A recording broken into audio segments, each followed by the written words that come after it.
Once upon a time, in a small village surrounded by rolling hills and lush green forests, there lived a boy named Johnny. Johnny was a peculiar child, often described by his teachers and peers as dull. Despite his struggles in school, Johnny had a unique perspective on the world. He would often spend hours observing the smallest details of nature, the way a leaf changed colors with the seasons, the patterns of bird songs, or the gentle flow of a nearby stream. His classmates would tease him for his slow pace and lack of interest in their games, but Johnny didn't seem to mind. He found joy in the quiet moments, lost in thought as he wandered through the fields and forests. One day, the village elder, a wise and kind man named Thomas, noticed Johnny sitting by the stream, staring intently at the water. Thomas approached him and asked what he was doing. Johnny looked up, his eyes wide with wonder, and said, "I'm watching the stones. Each one is different, and the way the water flows around them creates a unique pattern. It's like every stone has its own story to tell." Thomas was taken aback by Johnny's observation. He realized that the boy's dullness might not be a lack of intelligence,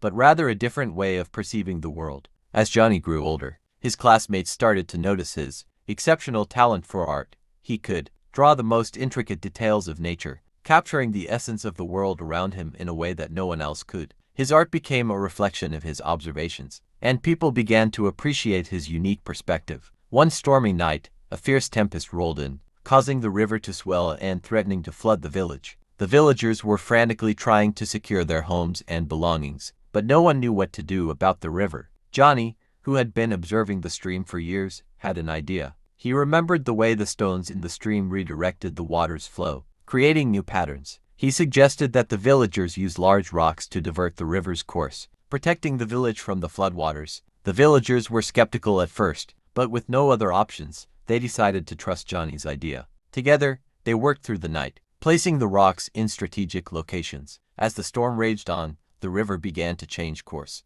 and the village was saved. They realized that his dullness was actually a unique strength, a different way of seeing the world that had saved their homes. Johnny's art continued to flourish, and he became known as the village's resident genius, not despite his differences, but because of them. Years went by, and Johnny's story inspired others to appreciate the value of diverse perspectives. The villagers would often say, "Sometimes, it's the ones who seem dull who shine the brightest in unexpected ways," and Johnny, now an old man, would smile, knowing that his unique perspective had made a difference in the world.